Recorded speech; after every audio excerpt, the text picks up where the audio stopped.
Hey, you're watching Half Zip, the Lockpicking Welder. On today's episode, we got something a little bit different. Can you open a challenge lock here? My buddy AJ sent me a bunch of locks. This is one that he pinned up. Got number 19, Slippery When Wet. It's pinned by AJ Clark, 11-10-19. AJ got a couple of my challenge locks, and so far has kind of just blown through them like they're master locks or something. So I'm hoping I can return the favor and get this thing open pretty quickly. I also realized something else. I never rake anything, ever. I always just grab the hook and try to single pin pick everything. So I thought, why not, since we're doing new things anyway, why not do a little bit of raking? See if we can't get this thing open, or at least rake it into a false set. I know that's a lot of people do that. Apparently in competition people do that, rake it into a false set, and it's a little bit quicker. So I've got a couple rakes here. I was going to use the octo rake, but unfortunately half of it is stuck in this lock right now. So that's a very sad day. There's the octo rake. Broken. Beautiful. It happens, so I've already got another one on order. But anyway, let's see what we can do with this thing. I've got my Medusa here. The Medusa is a pretty cool little pick. It's kind of like a hybrid pick, I guess. On one side we've got almost like a double peak, meant for just raking into a false set, and then flip it over and you can SPP with the hook. Unfortunately, what I find is that this thing is just, the profile is too big to fit in most locks. If those little bumps were gone, it would definitely be great, but then obviously you lose the whole raking ability. So anyway, let's give this thing a go and see what happens here. So I'm going to be using bottom of the keyway tension.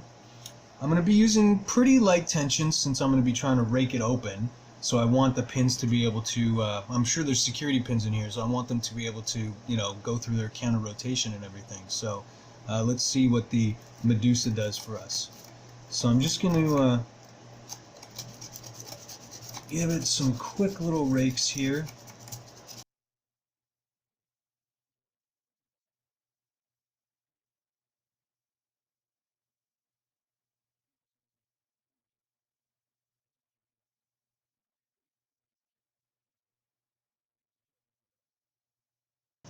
Okay, got a little bit of a false set.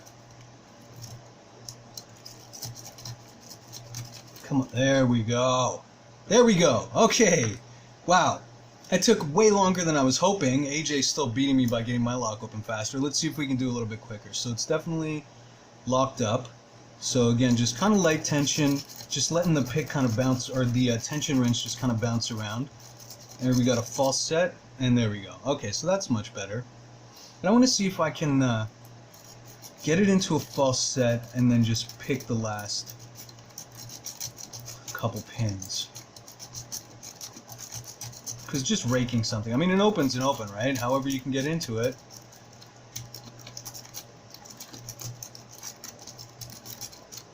Okay, you know what? The Medusa is way better for this.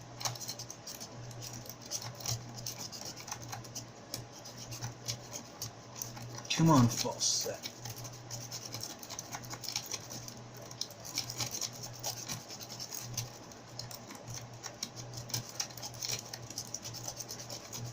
Okay, there we got a false set. No, the pick is way too big for that. There's no way I'm even getting it in there. So let's see what we got counter rotating here. Anything? Anything binding?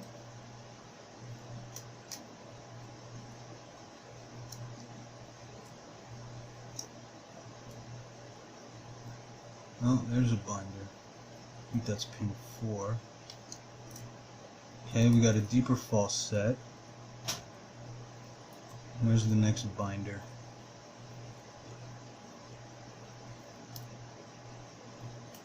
Where are you hiding? Is that 5? No. Maybe? Come on. And of course I'm using a hook that I never use. I don't know why I even brought this out. Show some support to the sparrows, right? Break the, there we go. Awesome. That was super fun. Gonna have to gut this beauty now. So let us get it out of here. And I've got a key for this, so that's good. Loosening it. I think I tightened it a little bit too much there. Alright, let's get the vise out of the way. And let us see what we can do with this thing here. Okay, so I'm just gonna, since I have a key, I'm just gonna lock it up again, quick. And the key works quite well. There's a little bit of a sticky point, but I mean, when we put some of these crazy pins in, there's bound to be a little bit of sketchiness here and there, right? Okay. Phillips.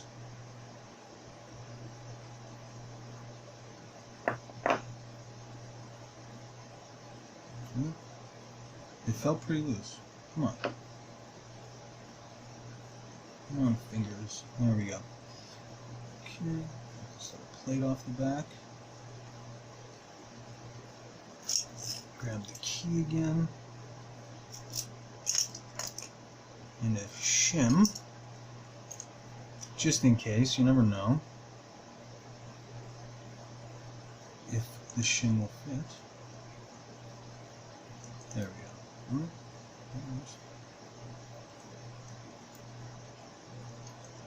So always there's a little note. If you're ever having an issue getting a shim in, try to go from the side. And as I say that, it's not going to work. Anyways, let's rotate this key a little bit. Oh, there we go. Now it's in. And a plug follower would be good because I started pushing already.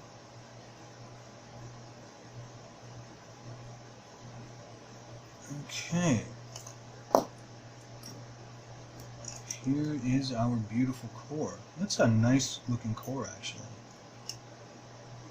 Oh, is that for some construction keying going on there? You could make some fun stuff with that. Oh, I'm sure I'm not the only one that saw that pop out.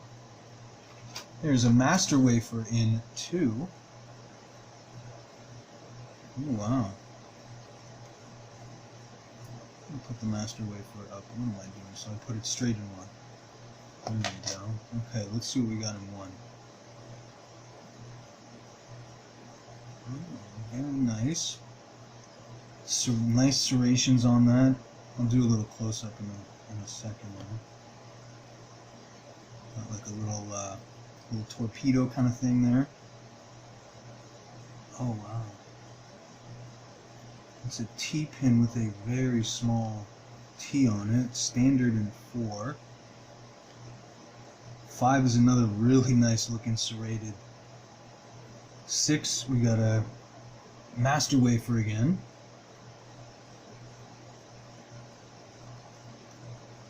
And, oh, another crazy T-pin. Wow. And, okay, so we got threading in 1, 2, and 5. Looks like that's about all that's going on in there. So we'll just leave that guy right there. Now, let's see what we've got in this. I'm sure there's going to be some interesting stuff in here. Oh yeah. Oh, really nice. It's like a spool with some, almost like a, well, like I guess a wide serration with a very narrow serration, but it's got a really sharp top. That'll do wonders with that, with the with the threading. Wow, there's another really nice looking pin. That's a long one.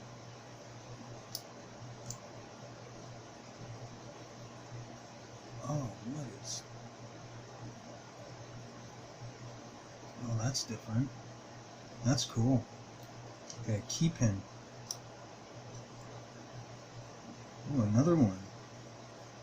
Wow. And then last but not least, oh sorry, that was 5. What do you mean last but not least? I'm getting ahead of myself. Oh, that's really cool.